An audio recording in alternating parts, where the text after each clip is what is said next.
दोस्तों, मानव सभ्यता की कहानी सिर्फ खेती, व्यापार, कला तक सीमित नहीं रही है। इसकी एक और परछाई है जिसने समय समय पर इंसानों के भाग्यों को बदल दिया, और वो है हथियारों की खोज। जब इंसान पहली बार पत्थर से आग जलाना सीख रहा था, उसी समय उसने पत्थरों को एक दूसरे पर मारकर हथियार भी बनाए। ये साधारण से पत्थर शिकारी से रक्षक बने और धीरे धीरे सभ्यता की नींव पर खून और शक्ति की कहानी लिखी जाने लगी। लकड़ी और पत्थर से शुरू हुई ये यात्रा कांस्य और लोहे तक पहुंची। तलवारें, भाले और तीर धनुष सिर्फ शिकार के औजार नहीं रहे, बल्कि राज्यों और साम्राज्यों की किस्मत तय करने वाले साधन बन गए। समय बीता, बारूद ने युद्ध भूमि का चेहरा बदल दिया।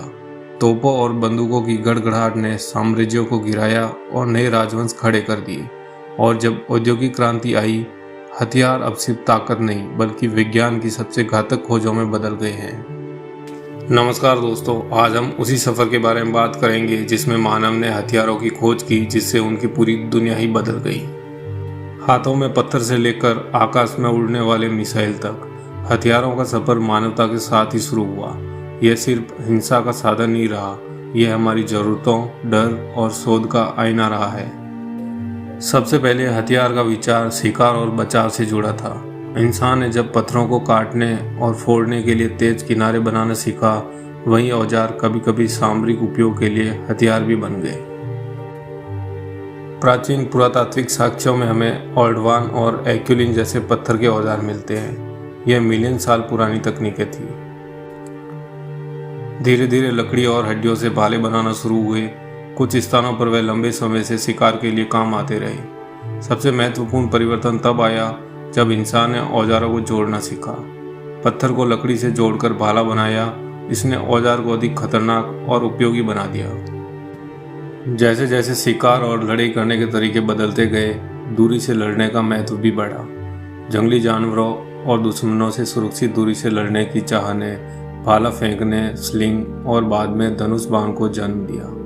धनुष बाण ने मानव युद्ध नीति में क्रांतिकारी बदलाव लाए।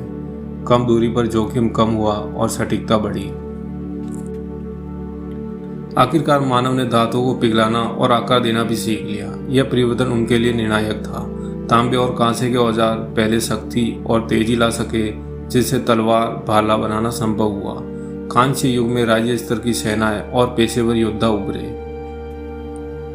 फिर आया लोहा, यानी कि आयरन, और उससे बने हथियार और मजबूत, सस्ते और अधिक उपलब्ध हुए। इस बदलाव ने तकनीकी, कला मैदान और सत्ता के स्वरूप को बदल दिया। छोटे समूह के पास अब अधिक घातक उपकरण थे। मध्यकाल में हथियारों का रूप और भी विकसित हुआ। घुड़सवारी, भाले, तलवारों के उन्नत रूप और किल्लेबंदी के लिए बड़े बड़े हथियार। चक्रवात जैसा बदलाव तब आया जब यांत्रिक हथियार जैसे कैटलिस्ट और बाद में पत्थर फेंकने वाले उपकरण युद्ध का हिस्सा बने। इसके साथ ही हथियारों का सामाजिक अर्थ भी बढ़ा। शौर्य, दर्जा और राज्य शक्तियों की पहचान बन गई। 9वीं और 10वीं सदी के आसपास चीन में आक्रामक रासायनिक मिश्रण, जिनसे आग्नेयास्त्र और बमों की शुरुआती अवधारणा जुड़ी, का विकास हुआ। इसी खोज ने बाद में आग्नेयास्त्र, तोपों और बाद में व्यक्तिगत आग्नेयास्त्रों का मार्ग खोल दिया। 13वीं व 15वीं सदी तक यूरोप और एशिया में तोपखाने और हाथ से चलने वाले गन आदि प्रकार के उपकरण बनाए जाने लगे। इस तकनीक ने सामरिक संतुलन बदल दिया। किले अब पहले जैसे सुरक्षित नहीं रहे। घुड़सवारी की शक्ति घटने लगी और फायर पावर पर जोर बढ़ा। ऐसे परिवर्तन ने कॉलोनियल सुधारों और वैश्विक घुसपैठ में भी अहम भूमिका निभाई। औद्योगिक क्रांति ने हथियारों को और खतरनाक, सटीक और बड़े पैमाने पर बनाना संभव कर दिया। मशीन गन, टैंक, विमान और आधुनिक गोला बारूद, सबने युद्ध को औद्योगिकरण की ओर धकेला। पहले पहले विश्व युद्धों में हमने देखा कि तकनीक कितनी भयावह रूप से तबाही ला सकती है जब उत्पादन शक्ति और वैज्ञानिक अनुसंधान मिलते हैं। 20वीं शताब्दी के मध्य में एक नया मोड़ आया, परमाणु बम। 6 और 9 अगस्त 1945 को हिरोशिमा और नागासाकी पर गिराए गए बमों ने दिखाया कि अब एक हथियार पूरी मानवता के अस्तित्व पर सवाल उठा सकता है। साथ ही रासायनिक और जैविक हथियारों का भी भय उभरा, जिनके दुष्प्रभावों ने अंतर्राष्ट्रीय नियमों और सीमाओं की आवश्यकताओं को आगे बढ़ाया। हथियारों के विकास ने समाज, अर्थव्यवस्था और राजनीति को गहरे रूप से बदला। राज्यों का उदय, सीमा संघर्ष, औद्योगिक युद्ध और फिर शीत युद्ध, सब हथियारों की मौजूदगी और प्रतिस्पर्धा से जुड़े। परिणाम स्वरूप अंतर्राष्ट्रीय नियम, हथियार नियंत्रण संधियां और मानवीय कानून बने ताकि विनाश को नियंत्रित किया जा सके।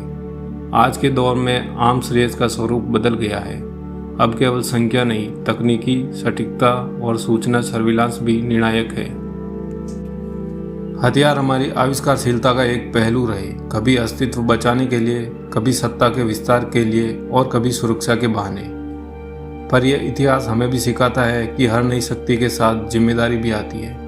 तकनीक चाहे कितनी भी उन्नत हो, इंसान की नैतिकता, नियम और संवाद ही तय करते हैं कि हम उनके साथ क्या करेंगे, विनाश या सुरक्षा। आखिर में सवाल यही है कि हम अपनी खोजों से क्या बनाए रखना चाहते हैं, डर और विनाश या बौद्धिकता और संयम। यह हमारे भविष्य का निर्णय करेगा। तो दोस्तों, इस वीडियो में आपने देखा कि मानव सभ्यता में हथियारों का इवोल्यूशन कैसे हुआ। अगर ये जानकारी आपको पसंद आई है तो वीडियो को लाइक करें और हमारे चैनल को सब्सक्राइब जरूर करें। हम मिलेंगे हमारी नेक्स्ट वीडियो में। धन्यवाद।